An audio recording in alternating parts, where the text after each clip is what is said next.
Indonesia merupakan negara yang multikultural, yang memiliki beragam suku, bangsa, ras, maupun agama. Keberagaman yang ada di Indonesia sudah seharusnya dirawat dan dijaga kelestariannya.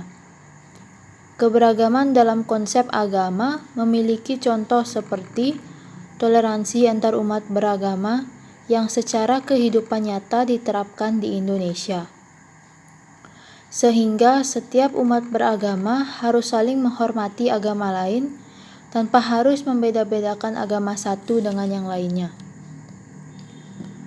Toleransi merupakan suatu sikap atau perilaku manusia yang mengikuti aturan di mana seseorang dapat menghargai, menghormati terhadap perilaku orang lain.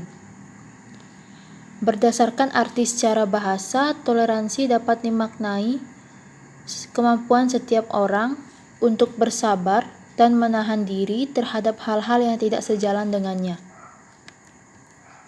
Toleransi memiliki beberapa manfaat, yaitu menerima nilai-nilai orang lain, menguatkan tali persaudaraan, menumbuhkan dan menguatkan rasa nasionalisme, melancarkan pembangunan negara, menciptakan keharmonisan dan kedamaian, dan meningkatkan kekuatan iman.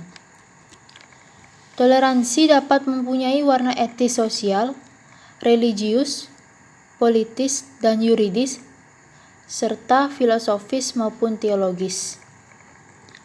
Secara kasar, toleransi menunjuk pada sikap membiarkan perbedaan pendapat dan perbedaan melaksanakan pendapat untuk beberapa lapisan hidup dalam satu komunitas. Pada umumnya, arah pemahaman toleransi mencakup pendirian mengenai membiarkan berlakunya keyakinan atau norma atau nilai sampai ke sistem nilai pada level religius, sosial, etika politis, filosofis, maupun tindakan-tindakan yang selaras dengan keyakinan tersebut di tengah mayoritas yang memiliki keyakinan lain dalam suatu masyarakat atau komunitas. Istilah toleransi mencakup banyak bidang, salah satunya adalah toleransi beragama, yang merupakan sikap saling menghormati dan menghargai antar penganut agama lain, seperti tidak memaksakan orang lain untuk menganut agama kita, tidak mencela atau menghina agama lain dengan alasan apapun, dan tidak melarang ataupun mengganggu umat agama lain untuk beribadah sesuai agama atau kepercayaannya. Pada umumnya, manusia hidup dengan banyak toleransi, yaitu dalam keluarga, dalam kampung, dan dalam organisasi, maupun dalam paguyuban beriman, dalam perusahaan, dan dalam pemerintahan. Dalam komunitas politik, dalam bidang-bidang nilai, toleransi secara mutlak diperlukan demi demokrasi. Namun, toleransi memang membutuhkan batas. Batasnya yaitu bahwa pelaksanaan toleransi tidak mengganggu ketertiban umum. Namun, perlu juga disadari bahwa itu tidak jelas. Motivasi toleransi dalam kehidup komunitas politik adalah kesetaraan semua warga. Pluralisme menjadi landasan mutlak. Ide dasarnya adalah bahwa tak ada manusia yang bisa memiliki kebenaran utuh maupun cara menemukan kebenaran secara sempurna. Sebab pencarian kebenaran diakui sebagai proses majemuk yang menyejarah dan tidak sekali jadi. Selain itu, toleransi diperlukan agar suara hati masing-masing orang dapat berfungsi secara wajar dan saling dihargai. Toleransi dalam beragama memiliki pengertian, yaitu tindakan saling menghargai antar umat beragama. Tidak peduli apapun agama yang dianut, antar masyarakat harus saling menghargai satu sama lain.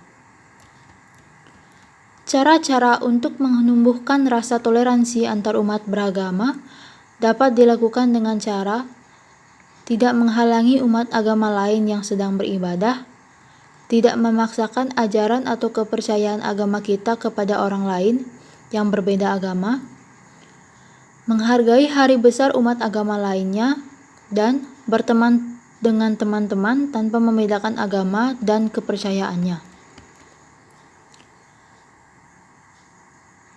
Di Indonesia, pemerintah sudah mengesahkan dan mengakui 6 agama di Indonesia, yaitu agama Hindu, Islam, Buddha, Katolik, Kristen, dan Konghucu. Perbedaan inilah yang membuat Indonesia kaya akan budaya dan tradisi yang menghasilkan karakter bangsa Indonesia untuk saling menghormati antar umat beragama. Negara Indonesia juga memberikan kebebasan bagi warganya untuk memeluk dan mengamalkan ajaran masing-masing agamanya, seperti yang tertulis pada Undang-Undang Dasar Negara Republik Indonesia tahun 1945, pasal 29 ayat 2 yang berbunyi, negara menjamin kemerdekaan tiap-tiap penduduk untuk memeluk agamanya masing-masing dan untuk beribadah menurut agamanya dan kepercayaannya itu. Dari sini kita bisa belajar dan melihat bahwa Indonesia memberikan kebebasan penuh bagi warganya untuk memilih agamanya masing-masing, maka sudah seharusnya tingkat toleransi kita sebagai warga negara harus tinggi agar bisa menyesuaikan hak bebas tersebut. Perlu dipahami kembali nilai-nilai luhur bangsa Indonesia yang tertuang dalam Pancasila dan Undang-Undang Dasar 1945, sila pertama yang berbunyi ketuhanan yang Maha Esa, dan pasal 29 ayat 2 Undang-Undang Dasar 1945. Menguatkan tentang perlunya toleransi beragama yang harus dilaksanakan di Indonesia. Akan tetapi saat ini, di masa teknologi yang canggih, beberapa masyarakat sudah mulai melupakan yang artinya toleransi antar umat beragama. Contohnya, banyak masyarakat yang saling menjelekkan agama lain dan sering terjadi kerusuhan. Permasalahan ini disebabkan kurangnya pengetahuan dan ilmu tentang pentingnya suatu agama. Permasalahan inilah yang menyebabkan sikap toleransi antar umat beragama menjadi berkurang. Konflik agama dapat terjadi karena perbedaan konsep ataupun praktek yang dijalankan oleh pemeluk agamanya yang melenceng dari ketentuan-ketentuan yang telah ditetapkan oleh syariat agama.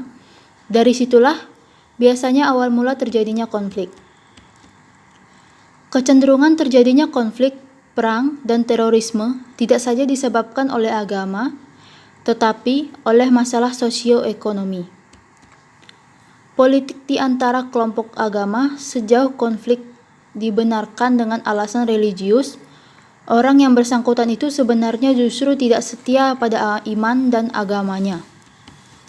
Agama diperalat, nama Tuhan dihinakan oleh egoisme dan kesombongan kolektif. Fenomena demikian sebenarnya bukan lagi atas nama agama, karena agama pada esensialnya adalah sikap menyembah, tunduk dan rendah hati pada yang transenden. Saat ini fenomena beragama demikian yang akan menjadi hambatan untuk memahami agama lain yang disebabkan oleh kurangnya informasi yang akurat. Fenomena demikian akan berimplikasi kepada upaya klaim berat. Hal ini telah menjadi yang menyebabkan antagonisme antar umat beragama. Beberapa kasus klasik dan kontemporer seharusnya menjadi acuan penting bagi umat beragama untuk membangun toleransi antar umat beragama dalam damai, aman, dan tentram.